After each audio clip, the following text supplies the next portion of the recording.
this last year, I had to do a lot of forgiving, like more than is humanely possible.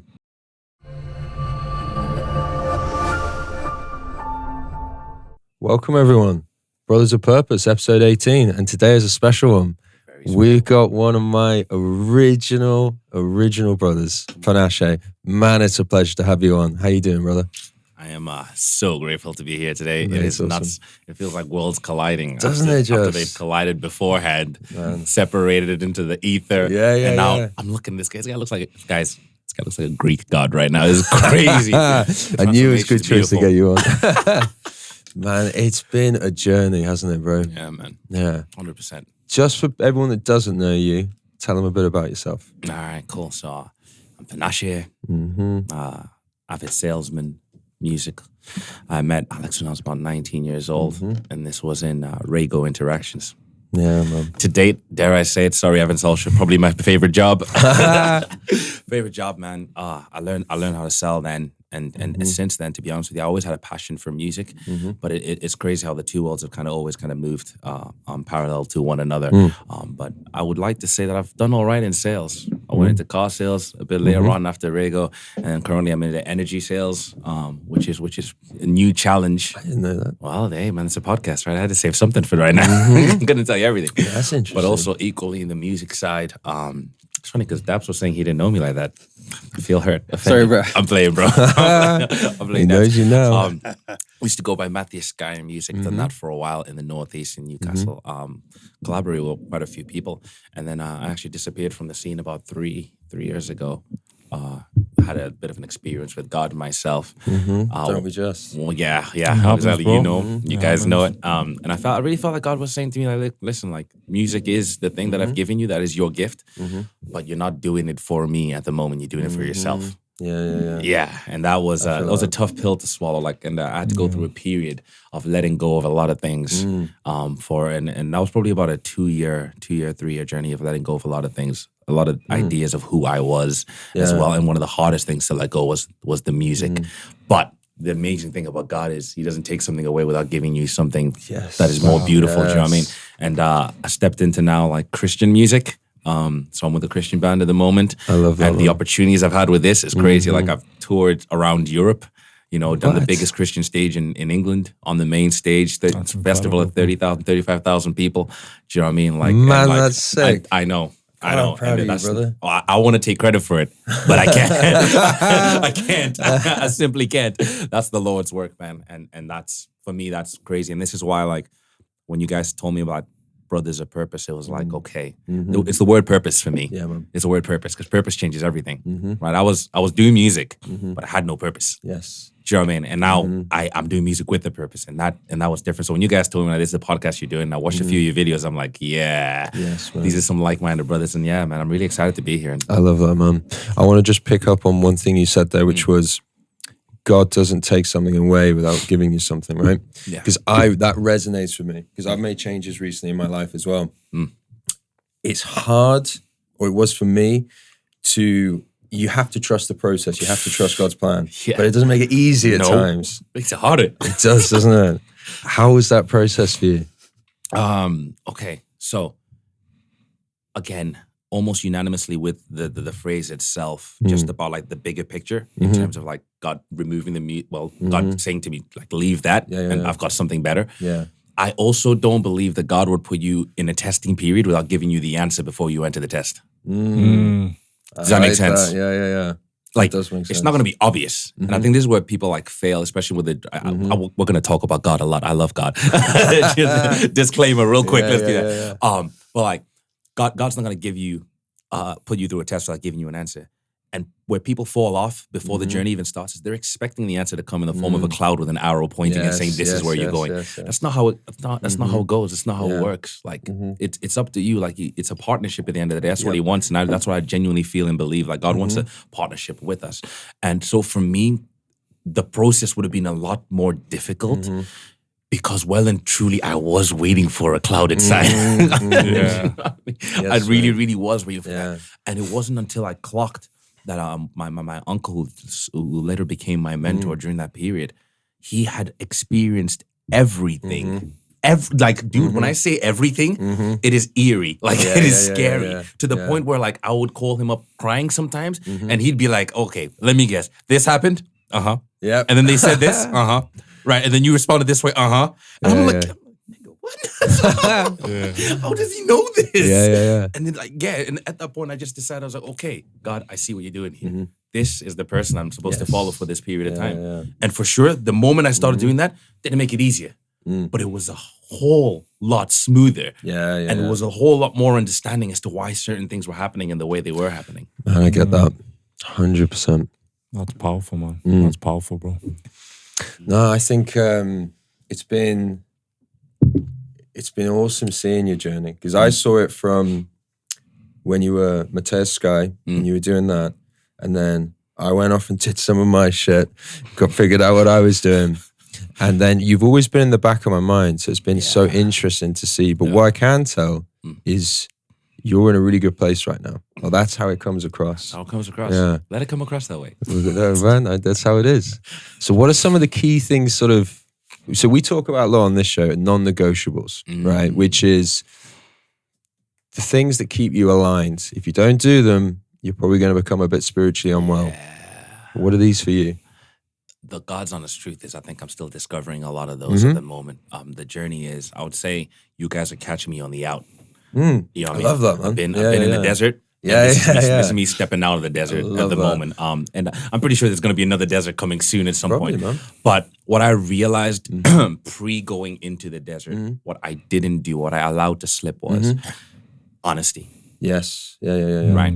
And this isn't just like honesty with you guys, with friends, with family, with my partner. Honesty with myself. Yeah. Like, I don't think we realize as humans how good we are at compartmentalizing. Oh, completely. Yeah. Do you know what I mean? I like do. you can be living in a totally alternate reality from what you actually are experiencing based on what you're telling yourself. 100%. How you feel about a situation. Yeah, you tell yourself this is how it is. This is how it is. There's a part of your brain knows it's not. Exactly. But you push that bit.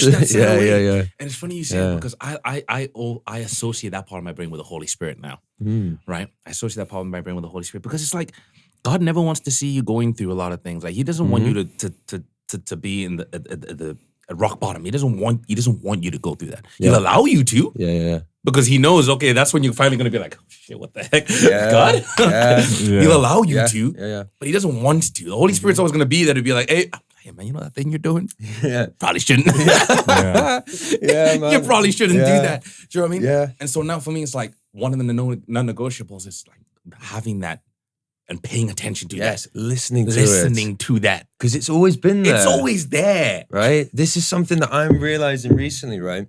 There's just been this part of me where it's little things in my head where it's like, should you be doing that? Oh, you should probably change that. And that's happening all the time in my head. But I think as humans, we just ignore it. Yeah. And I'm like, hang on, all I need to do is not ignore that. That's it. Formula. It's so, from right now, I mean, this is probably going to evolve, but how I'm thinking at the moment, do the right things, spend time with the right people, put the right work ethic in, stick to the routine, everything will work its way out. Everything will literally work. That's it. You haven't got to worry about anything else. How important has it been for you surrounding yourself with the right people? Ah, man. Yowzers. Funny you ask me that. Like, obviously, Alex knows a few of my friends from like growing up and stuff like that. And you'll know Rob too and stuff. Along the journey, you know, I picked up more friends, really, really good, like brothers, like actual brothers as well. But again, it's that thing of if you don't know the purpose you're serving in one another's life, you're not necessarily good for each other. It's true. Let's just deep that for a moment. That's true. Like, you two have been in each other's life for a long time. But it's only now the brothers of purpose is becoming a thing. Yeah. Do you see what I'm saying? Yes. Without the understanding of what purpose you're serving in each other's life. That's so true. Do you see what I'm saying? And I had friends like that. And these are diehard friends, like lifers, for lifers, like as in like when I had my car crash, they were the first ones at the scene. You know, when I spent the night in jail, like they were the first ones that I'm seeing the next morning. Do you know what I mean? And it's like that's fine, but life is more than just that level. Life is more than just that level. And I think like physically, they would always show up. Emotionally, probably more so. But like there is one huge aspect of our lives that we ignore, which is the spiritual side. And if you're not feeding me spiritually, unfortunately, that is the most important aspect of who I am. I agree. Do you know what I mean? And if that's not getting fed, then the friendship isn't actually doing what it's supposed to do. And Is that's it not serving you? precisely. And that's not just you guys to me, that's me to you too. Yeah. And I think for a long part of my friendships, like I wasn't feeding my friends and they weren't feeding me, you know. And so surrounding myself with people has taken a very difficult and winding route, because I actually had to say to my best friends for life, I don't think we're good for each other. Yeah. Man, I feel that. And that's not an easy thing to do. Yeah. Not at all. I had that conversation, you know, and I don't think they'll mind me saying this. And I had to say, like, I'm gonna step away for a while. Like I'm not gonna communicate. I'm not gonna whatever. Yeah, man. You ain't necessarily done nothing wrong. Yeah. But well and truly, if we describe it in terms that kids today will understand it, my aura wasn't enough for it not to get influenced by those around me. I feel that. Does that make sense? Like, So and I had would to you say you were like easily influenced? I wouldn't even say that I was easily influenced, because this is why it's difficult. All right, okay. Let's say this, right? This isn't my friendship group, but this is a hypothetical group of friends, right? Guy goes to church, does whatever, he reads the Bible, you know, and he's a stand-up guy, whatever. The friends that he's living with, the uni students, they all go partying all the time. They're smoking weed, they're doing coke, they're drinking, they're doing whatever. Like they're bringing a parade of girls coming in, whatever. More time, he doesn't necessarily go and partake, but every so often he loves his friends. He'll go and hang out, chill with them. What do you think is happening in those periods of time when he's exposing himself to that? Yeah. Do you know what I mean? Yeah. It's not necessarily that they're saying to him, hey, do coke, hey, smoke weed, hey, drink, hey, do. They don't have to say it. By being exposed to it, 100%. you're digesting it. Yep. I agree. Do you know what I'm saying? That makes sense. You're eating it, like, and this is what like people think you only digest the food that you eat. Well, why is a skincare routine so important? Yeah. Because it's going into your body. I agree. Do you know what I mean? Yeah. And so why is your eye so? They're the gates to your soul. It's going into your ears. Yeah. It's going. Do you know what I mean? And we don't understand that. We don't comprehend that. And so it wasn't necessarily that they were doing anything wrong per se. They were being themselves. Yeah. At the period of life that they were in, which was, I want to have fun. I want to do this. Yeah. Have that voice in my head that's saying, this ain't for you. Yes. Step away from this. Yeah. I'm ignoring that because I love them. I love where I am. I love that I'm comfortable. That's a hard I'm lesson. with. Do you know what I'm saying? And it was one of the most difficult conversations I ever had having with them. Like, you know, like they just grown men tearing up one another, you know, like Troy and Gabriella type of shit. Like, I've got to move on, you know? And but what's amazing again about that with the resolution in that is like God has now transformed their lives. Yes. Yeah. This is like that's the biggest lesson in all of this. Yeah. I tried desperately to show them God while I was being like them. Yeah. Doesn't work. No. Doesn't work.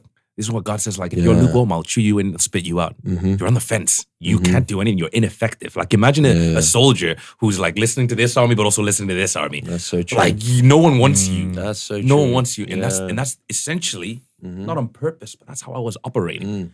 But the moment I stepped away and I said to them, look, like, hey, you're not good for me. I'm not good for you. Let's call a spade a spade. I still love you with all my heart, but I need to go work on myself right now. Right. The moment I left them, like they start reading the Bible. God starts communicating with them. One of them got baptized like 3 months ago. Really? Like a few months ago. Yeah. Like I love that. And I'm just like, but God, I was there the whole time. Like I was inviting them to church. I was doing this. I was doing that. What happened? And it's like, well, you weren't all in. No. Yeah. Sometimes that's what needs to happen though. Those changes. It's not easy because it's discomfort. But discomfort is where you grow. But I completely agree with what you're saying. What I've noticed over the last year is I could never have had the impact that I wanted to have on the people that I love because of the person that I was. Yeah. Not the person I knew I could be, because I always knew that's what terrified me. I knew the person I could be, and I knew I was getting further and further away from it. So by making these changes, you're right. The people in my family, they've put their time into fitness. Everyone's suddenly starting to check themselves a bit. It's amazing. And what you're talking about with friends, we had a conversation last night. So I need to get checked. Like I need to be checked sometimes by my friends. Yeah. Like in the respect of with my ADHD and just the way my head is, I forget basic things I need to do as a friend. And Mike called me out on it last night. I was talking about a friend that was saying this. And he's like, bro, you got to check your friends more. Like you got to reach out to your friends. You do it routinely. You got to do it spontaneously. Yeah. And I was like, fuck, I need to hear that. Yeah. You know? I had that conversation too. Yeah. I was told that too. I was like, you're an ass friend. I'm sorry. Yeah. But but the good friends are going to tell you this No, stuff. 100%. The bad friends are going to get pissed off. Exactly. Right? The good friends will be like, bro, I love you. I hope you're not doing this intentionally, but you got to sort this. Yeah. But I was so proud of the way you received it, bro, because it just showed that you had no ego. You know what I mean? And ego is the enemy. Oh, 100%. Ego is the enemy. Ego is a tough thing. Very tough thing. Yeah, it is. I feel like, for men, like we have too much ego, man. We have so much ego. And what's ego mean to you? Because it means something different to other people. That's true. I think for me, it's the voice in your head that isn't a true reflection of your values. Yes. So when you're acting out of ego, it's a misalignment with your true self. Yeah, for sure. That's what it means to me. What's ego for you? I think my first run-in with the word ego was probably about 2019. And this is like the first time when I was going through a transformative period. About the end of 2019, I had a car crash, very, very silly, like drink driving accident, and that's really? that was like a near death experience. That's what's set all of this in motion. But you know what's nuts? Like we're in 2025, and only now can I say like I feel like I'm really coming out. It's a journey, bro. But it's been 5 years, and like these 5 years, like there've been like a lot of highs, a lot of lows. But it's crazy when you don't think that transformation's like that. No, it really, really ain't. It really, really ain't. And you think you've got it at points, and then you're like, no, bro. I fell off again. 2022. Yeah, Bam. bro. Yeah, fell off again. 100%. Man. Well, that was the first time I had the running with the word ego, and so after that car crash, like I started. That's when I started seeking God for myself, and I'm going to digress just a little bit, but I'm gonna come back to your answer. I promise. And when I was seeking God, I put everything down. I put Christianity down. I put everything I was taught by my family down. You know, I was like, okay, I want to know, like, I should be dead, like well and truly. Like the one thing I know for a fact, in like 1st of January 2020, I should be dead. And so I'm like, okay, but there's a reason I'm not. Yes. And the spiral that I had been going on from about July 2019 to December, that is something otherworldly. Demonic, dare I say. Do you know what I mean? And by the time it gets to like the 1st of January, I'm like, okay, like, I want to know why I'm alive. So one thing I decided was my fundamental. I started rebuilding my fundamentals again. You know, we talked about before, like your fundamentals. The fundamental was there's a higher power. Yes. That is it. Yes. It's not necessarily Jesus. It's not necessarily God. You know what I mean? It could be the universe. It could be it could be Buddha. For all I know, do you know what I'm saying? All I know is there is a higher power because that was bad. Like no one walks away from that. The doctor told me. Really? The policeman told me. All the people who came to the crash site were like, "How the heck have you walked out of that?" And the only scratch I got was this. Right? Wow. Cameras. It's just no over here. See me on that later on. That's it. And I'm pretty sure that's from the airbag popping. But that's like a constant reminder to say like, you should be dead type of thing. So I'm like, cool. Higher power. I then started researching as much as I could to my own experience, and lockdown happened, which is a gift for me because now all I've got is time. Yes. Right? And I went so hard into trying to figure out the truth of the universe. You know what I mean? Like, okay, where does this start? If there's a higher power, there's a reason I'm here. If there's a reason I'm here, what is the reason I'm here? Where does it go back to type of thing? And I'm moving back. And honestly, that's when I felt like God really started like pulling me. Because I started like, if there's a religion I like, it's Taoism. Right, that's the Far East, you know, the yin yang balance, you know, gift. That's me. That's me. Like if I was gonna subscribe to something, that's the one I'm getting on. But it was like God was like, no, like I'm not just gonna let you go. Like, do you know what I mean? You're too important. Like I need you to know like what I need you to know, type of thing. The Bible app on my phone turned itself on. Right, in terms of notifications, I never used to get notifications from the Bible. Verse of the day just started sending me notifications. Right? Do you guys have verse of the day? I don't know. Are you familiar with it? I've got the Bible app on my phone. No, yeah. Daps, are you familiar with how verse of the day works? Yeah. You know how it just sends you notifications of what like it thinks it. You know, the verse of the day, right? And it changes every single day. I like that. Right? No, I don't do that. Right? It's really cool. Right? But I never turned it on. I never went on you have to turn it on for it to send you a verse, right? And at the time, this is what's amazing about God, because I didn't understand it. But God will use whatever it is you're learning about, whatever it is you are, to communicate with you, the situation you're in. So at the time, I'm deep into the universe, right? Yeah. Like that's I'm like, okay, this is making a lot of sense. Like the universe is speaking to me. Like, That's a deep hole. No, 100%. And it was making sense. I'm looking at synchronicities, you know, like I'm looking at the numbers and I'm like, right, okay, cool. I'm starting to clock it. Like I'm getting it, you know what I mean? I'm like Neo breaking out of the Matrix. I'm like, I got this. And so I'm understanding the importance of numbers and synchronicities. The Bible verse, it turns on at 11:11. I had already started to associate that number with something of value, right? Not necessarily true, but I already did. So that's when it comes on. So that was the first thing to make me go like, oh, that's weird. Yeah. And it opened me up. Do you know what I'm saying? I'm like, oh, it's a synchronicity. Like, oh, would you look at that? Like, oh, that's kind of cool. And I know the way the Bible verse of the day works. It sends you a different one every single day. It's automatically generated to whatever they're doing. Dude, for 3 days straight, I got the exact same verse. Really? And it was only on the third day that I noticed all the notifications being like, what was the verse? We'll get there. He likes to go to the end. And I showed my cousin at church and I was like, this is strange, right? I've been getting this verse like every single day. And it's like, yeah, no, it's not supposed to do that. And I don't know if you ever watched Evan Almighty. Yeah. You know when he's like, God's trying to tell him to build the ark and like everything is like Genesis 6:14. Is it 3:14 or 6? Whichever one it is. Like 3:14, 3:14. It's showing up everywhere. 3:14 everywhere. Yeah. And that's what it was like. And the Bible verse was Isaiah 55 verse 6. Seek the Lord while he can be found. Call on him while he is near. Wow. I like that. I'm looking for God right now, right? Yep. This is the period of life that I'm in right now. Yeah. I am looking for God. Where is he? And the verse that keeps showing up was seek the Lord while he can be found. Call on him while he's near. And I found that every time I was looking for an answer, it kept on coming through the Bible. Yeah.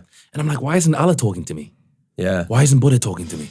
The universe, why isn't it? Do you know what I mean? Like, why am I being redirected to this place? And I'm like, okay, cool. So there's something about this Jesus character then. I didn't know much. I did because I was brought in the church. But like, you know, like you're raised in the church. Do you know what I mean? Exactly. Yeah. And then like everyone's kind of pointing at him. Everyone's pointing at him. The Muslims acknowledge Israel. The Jews are like, yeah, we killed him. We did that. Do you know what I mean? Like even Buddha's like, yeah, Jesus was a cool dude. But he wasn't really like as chill as me. You know, everyone's talking about him. So everyone's pointing at him, and then he says, I am the way, the truth, and the life. The only way to get to the Father is through me. I'm like, cocky son of a... Do you know what I mean? Yeah. And so now I'm like, okay, cool. Now I'm really looking and trying to understand what this ego kind of aspect of me is. And that's when I started realizing, like, for me, ego is the idea of who I'm supposed to be. Like, exactly, it's very similar to exactly what you're saying. Yeah. No, that makes a lot of sense. I believe that God has a version of Panashe that he created because it says, right, I knew you. I knitted you in the womb, your mother's womb before you were born. Like, sorry, I'm going to quote scripture a lot. Like I said, I love God. I love the Bible, all that kind of jazz. It's like God said, I knew you. Like your days were destined. Like your best. I've got it. Jeremiah 29:11. For I know the plans that I have for you. Right, plans to prosper you, plans for hope in the future. Like God is saying all of that. And ego is anything that does oppose that. Yeah. And the dangerous thing about ego is we can believe it. We do believe it. We do believe it. The moment I start believing over what God has intended for me, that is ego. You feel it though. Yeah. You know? You feel when you're doing that. And this is one of the now it seems so crazy to me because it's such a simple thing which I knew was there the whole time. Yeah. When you stray away from whatever your path is, you feel it. Whether it's you get some anxiety, you get that gut feeling, you just get that sense that something's off. Yeah, it's like you in your most primal state. And like, you ever heard that saying that we're vessels? Like we're vessels of like, you could say energy. And we're like spiritual entities. And I think your ego is when you're in that most primal state. You're locked into the physical world. Yeah. And it's like you were saying earlier, there's multiple planes of existence. So it's not just a physical, there's the mental plane, there's the spiritual plane. Facts. You know? So it's learning to tap into all three. Yeah. Because everything happens in the physical, but the mental and the spiritual plane is where you really find out who you are. And it's not an easy thing. It's not an easy process to digest. It's like you feel like you're coming outside of the matrix as such. Yeah. You know what I mean? Yeah. I think for me, I came to the conclusion when I got sober that, because I've spoken about this a few times, but what brought me towards God was, in the last few years of my active addiction, I couldn't not see parallels and the patterns between people who were successful, who were happy, and they had found faith. So I was like, there's got to be something to that. This faith thing. Yeah. So I'm looking into it. And then when I've got sober, I'm like, and I've started understanding my faith, I've then realized God was with me the whole time. How am I still here? Yeah. How am I alive? Yeah. Because the places I brought myself to, Yeah. I could well have not been there. Yeah. And that's when it clicked for me.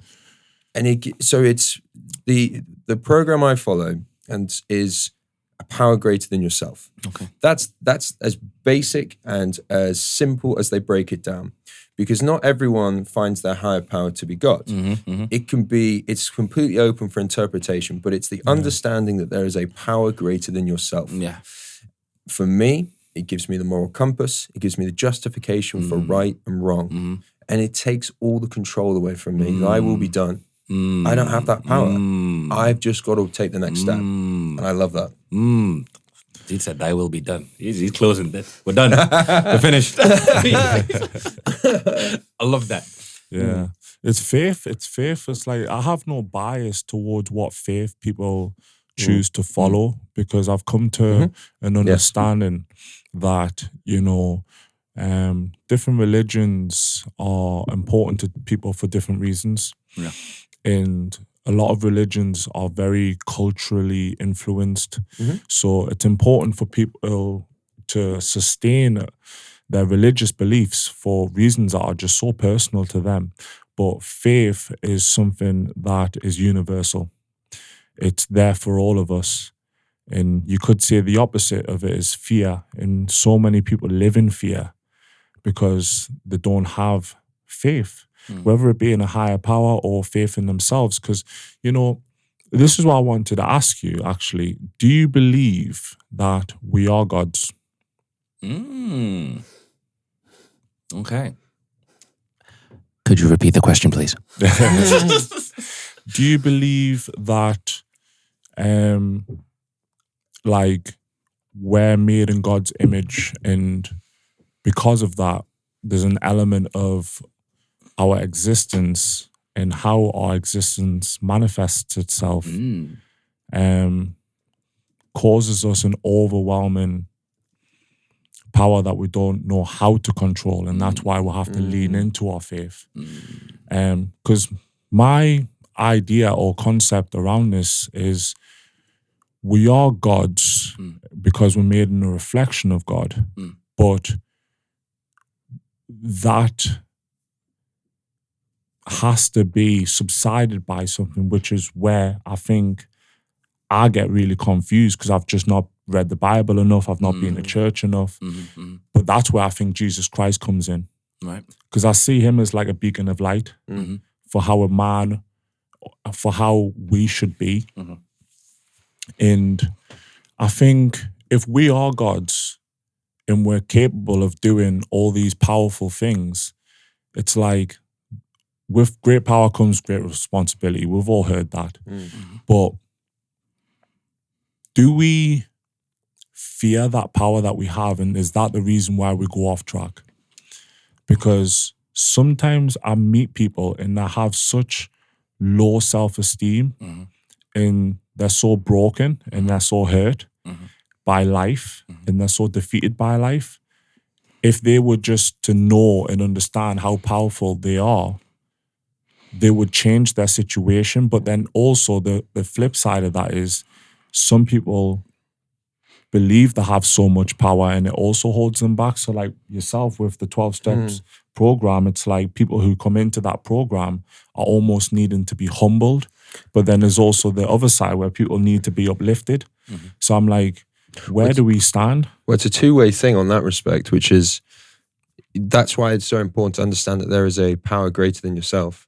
Because when you are in self and you have that ego, you essentially see yourself as a god, because you think nothing can beat me. You know, I am all powerful. Whereas the reality is you're not at all. And it's that humbling experience, you're right, where you realize, no, I'm just a vessel here. Yeah. I am just here to do God's work and to just try my best to be a better person each day. Yeah. You I know, think there's a lot in here to unpack. Mike, you asked a lot of questions. I'm gonna try and go through them systematically. Do I believe that we are gods? I want to say Not explicitly. I think when I say gods, I think God is a manifestation of consciousness. Interesting. Okay. God is a manifestation of consciousness, because I don't see God as like a person in the sky. Okay. he's everywhere. I see him as omnipresent, For sure. all-knowing, all-powerful. Yeah. It's where cultural and religious beliefs come in that things get confusing for me. Right. Okay. But I do feel the omnipresence. Yeah. Well, God is 100% omnipresent. God is all-knowing 100%, and dare I say also, God is also in the sky. Right? Because like I said to you before earlier on, right? We can all acknowledge this Jesus guy is real, right? Like he existed. Yeah. Right. Okay, cool. We can all acknowledge that if he existed, the claim that he was crucified and died for no reason whatsoever, and also predicted his death and his resurrection is a true claim. And we can also all agree that all these other religions speak about seeing him, experiencing him, and whatever. They might discredit this or discredit that, but they all agree that he was there. But the one thing he does when he comes to this earth is, like you said, show us how to live, right? Changes it doesn't necessarily change some of the law, but says, like, you know, the greatest thing that God wants us to do is love your neighbor the way you love yourself and love God with all your heart, soul, and mind, right? But he also says that I am the way, the truth, and the life, and the only way to the Father is through me. And I think the consciousness to which you're trying to understand is a Jesus-like consciousness. Do you see what I'm saying? This is the power that the world has to discredit. Because you discredit Jesus and his godness, then what he says also is discredited. I don't think it's necessarily consciousness to say that God, in essence, is like whatever being or whatever experience it is the consciousness that we need to grab. But I think it's a Jesus-like consciousness. This is why God had to send himself, his literal self, down to earth to be like us, to say, like, listen, this is the standard that I had for you here. You were never going to do it, right? But if you listen to his words, if you apologize, if you actually genuinely try and walk with me and just do like what Alex was saying here, acknowledging that you're not the power yourself. Because what Alex said something which for me, like it summed the whole conversation, which is like the responsibility is no longer on him.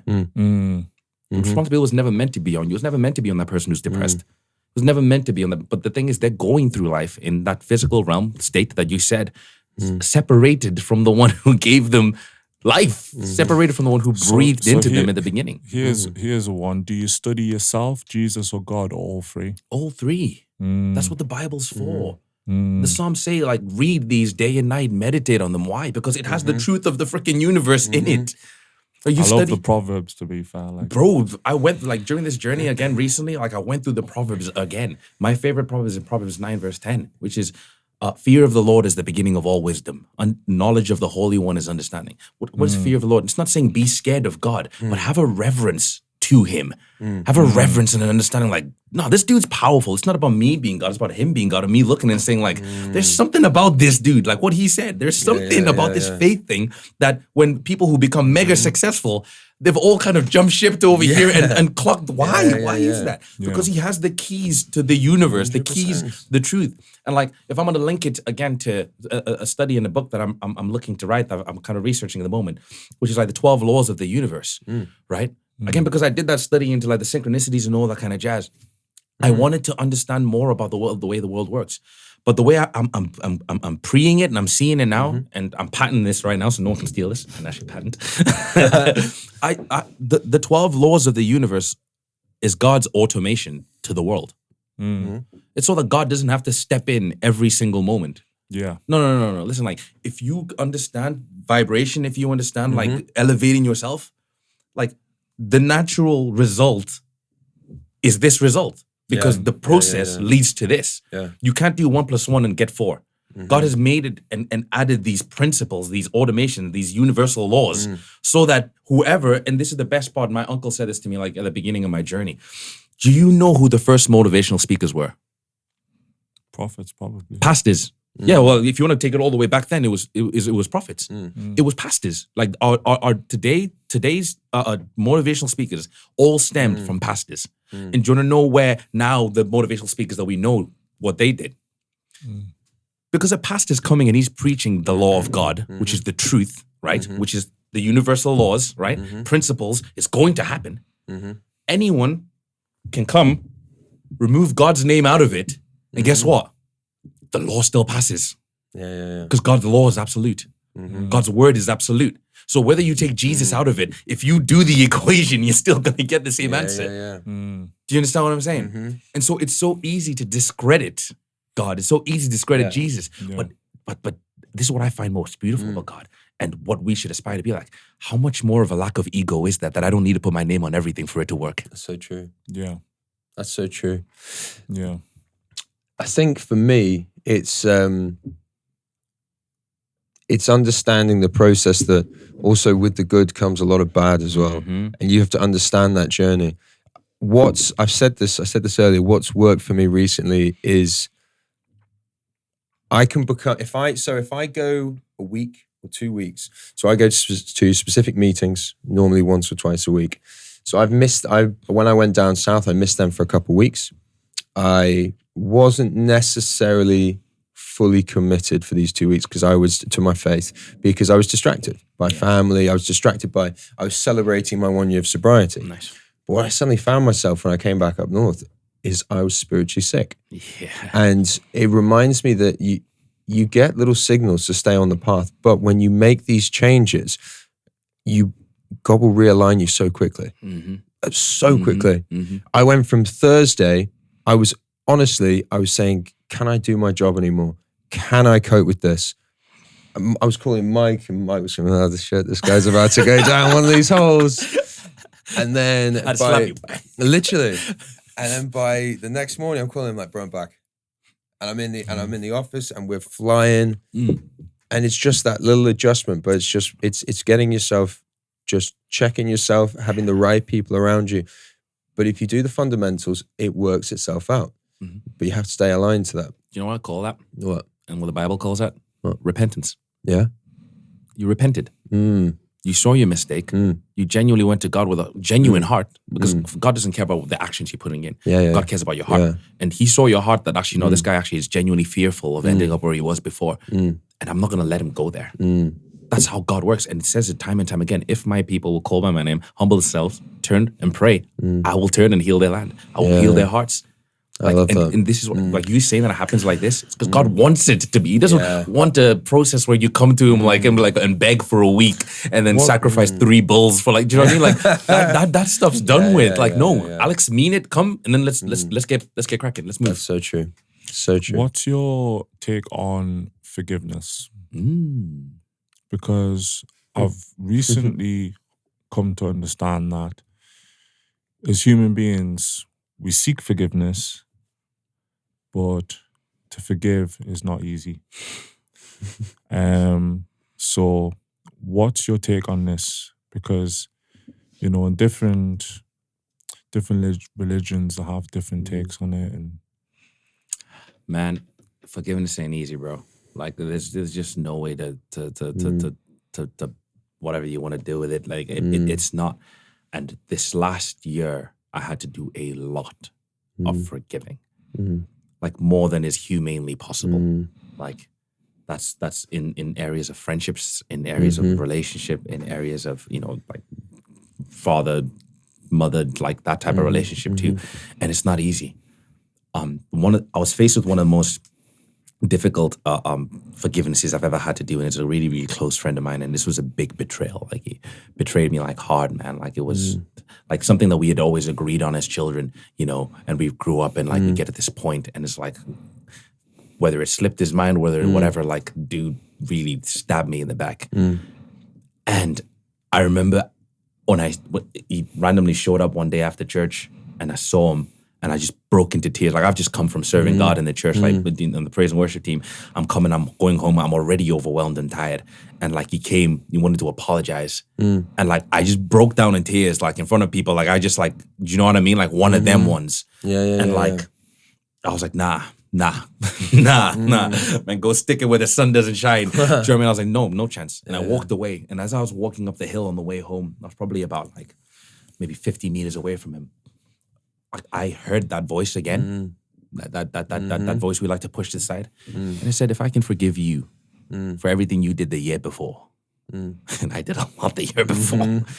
He said, if I can forgive you for everything you did the year before, to the point where you are on stage and you are worshiping me and you're doing that, and I'm there with you.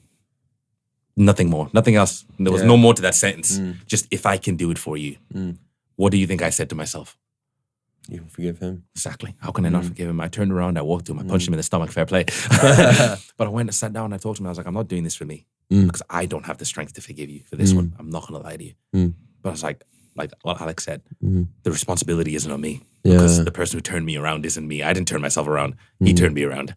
And if I listen to his voice, it means he's going to give me the strength to walk through whatever this is. It's not easy to forgive, I'm not going to lie to you. And I feel that. Yeah. I feel that a lot. Yeah, I agree. I think, so again, part of the program that I follow is it's making amends, it's keeping your side of the street clean. And so I've battled with that recently with certain situations. But the fundamental is the longer you hold that, you become unwell. Yeah. You Simple. It's if it is not serving you, let it go. Yeah. And it's so tough. But I've had situations in the last week where it brought on anger, emotions that I didn't want to be holding. Yeah. And it's because I hadn't let it go, and I suppose in a lot of ways I hadn't made that forgiveness. But I will do that in a way that's right for me. But it's so right what you're saying. Yeah. It's almost, it's out of your hands. And that's when you try, it's when you try and take control back. Exactly. Well, can I just take it a step further? The ego. Yes. It's the idea of you hurt 100%. Me. Yeah. It's the idea of I deserve to not be treated this way. I deserve. The moment you start clinging on to that, you've lost the battle. That's so true. And that's one of the things that I started realizing toward this end this year. And like, it's my partner. She comes to me, she's like, Panashe, you're too forgiving. I was like, I've started to understand what forgiveness is. Right? Because when I'm holding on to forgiveness, I'm holding on to the offense. I was listening to a pastor who said, as Christians, we almost give up our right to be offended. Because Jesus was never offended. Yeah. And if there was anyone who should have been offended, and who still 2,000 years later, with the way people use his name just for God knows what, for no reason, if there's anyone who deserves to be offended, it's him. That's so and true. The example he showed me was, I'm going to walk up to that cross naked, being whipped, skin falling off, blood dripping down my face. After doing, remember, nothing wrong. I'm going to do that. I'm not going to complain. I'm going to bat an eyelid. And then the final words I'm going to say, the final words I'm going to utter are what? God forgive them, for they know not what they're doing. Yes. Yes. I'm not even giving. Yes, I'm asking him to forgive you, because I know that's the most important thing. Come on, man. Yes. Like, well, then who am I? Like, well and truly, then who am I? John's, I always use that. I need to hear that. I got you, bro. I always use that. I got you. That stuck with me for so long. Like, forgive because they know not what they do. Bro. People don't actually know. No. People aren't actually aware what they've done. And that's the hardest thing to actually sometimes remember. Yeah. That when people do you wrong, they really don't have that in their awareness, because I don't know, maybe I'm biased. Sometimes people say I've got sunshine glasses on all the time, because I believe that at the very core base level, we're actually very innocent. And it's not easy to protect that innocence because life beats you up. Exactly. But I think at the very core level, at the very base level, we are innocent, and it does make it a lot harder to forgive when you think somebody has lost that innocence, but it still exists. And just remembering that people aren't not everyone's doing things out of malicious intent. And it's not an easy thing to remember, but you have to have discernment. It's not personal. Yeah, you can't take it personal. Yeah.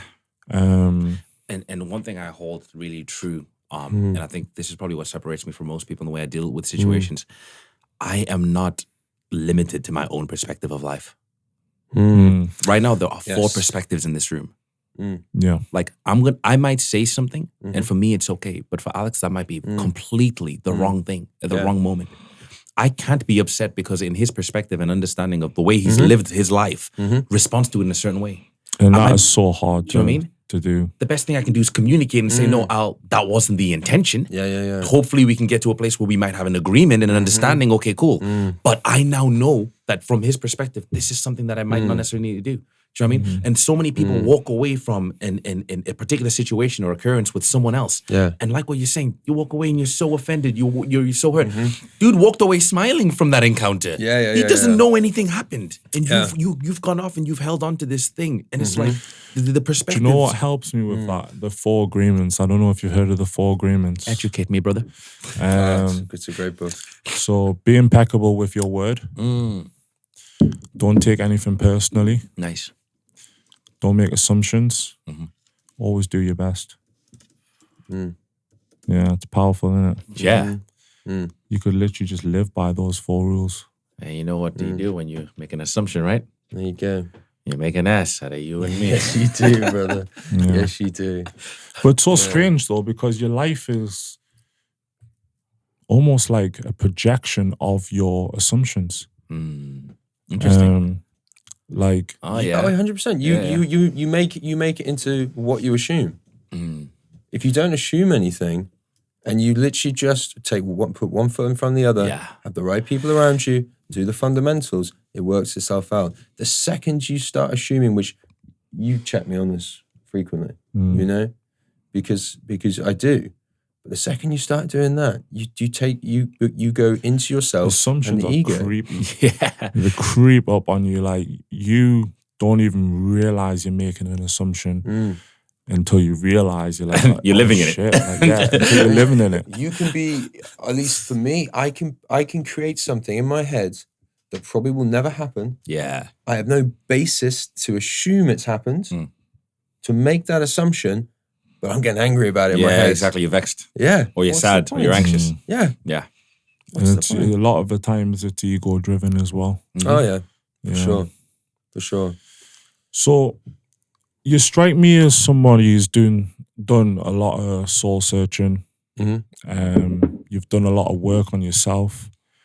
You obviously have a very powerful relationship, a very personal relationship with God. Talk to me about some of the toughest conversations that you've had with the man upstairs. God damn.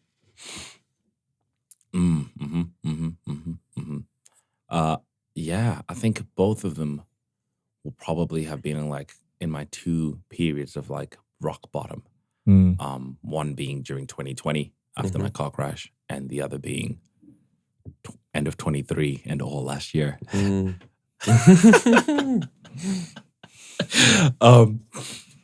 don't know, man. It's that ripping away of who you think you are. You know? And after, it's like what we were saying earlier on, like you think you've clocked it. You think you know the system. You think you got it. You're like, yeah. When you say ripping away of who you are, do you mean like identity? Yeah, man. Identity, situations. And again, I'm sorry if I'm like over scriptural, guys, but it's like, it's the best way I feel like I can ever explain anything, because it's timeless. Do you know what I mean? But the way I'll describe it is like, so the Israelites have been in Egypt for 400 years. And, you know, more recently they've been slaves. You know, and this is the time when Moses is being born. And he's being born to like, you know, deliver God's people, take them from Egypt and slavery and get them back in the land that God had promised them. You know, that promised land, the land overflowing with milk and honey, as the Bible describes it. It's like, that's where God has intended for you, right? Like, and that's for every one of his children. Like, I have a land overflowing with milk and honey for you. But all of us, at some point or stage in our life, are subdued in Egypt. And we're slaves, right? Whether that's mentally, forms of addiction, whether that's physically, through acts of immorality, lust, feeding your pleasures, gluttony, or whatever. Whether that's spiritually, and you're partaking in things that you probably shouldn't. That voice is telling you probably shouldn't be doing Ouija boards and stuff like that. You know what I mean? But you're doing it nonetheless. Like we're all in some form of Egypt. God has a redemption plan, right? It's part of your redemptive arc. Like there's a Moses that is coming, and you could be the Moses. But the thing that we don't get is it doesn't go from slavery to promise. It doesn't just, you don't hop over like, tomorrow there we're going. No, there is a period of time in between here that is brutal. Yes. Yes. And it's called the desert. Because Moses takes them away and God fights for them, right? The 10 plagues in Egypt, leave the place that was holding you previously completely destroyed. You knew I can't go back there. It was destroyed. It was done. But now you see what happens is God is like, I can't take you from this place into there because you're going to ruin this right now. Yes. You're going to ruin this. Your mind is still in Egypt.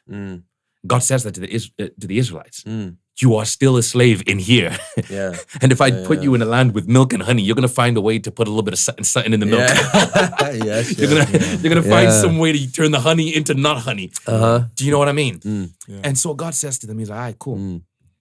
You've got it was an 11-day journey it was supposed to take. But he says, it's going to take you a year, right? It's going to take you a year because I need to make sure that everything that was in Egypt, all the chains, all the shackles, all the bondage, all that previous way of thinking, those thought patterns, they're done and dusted.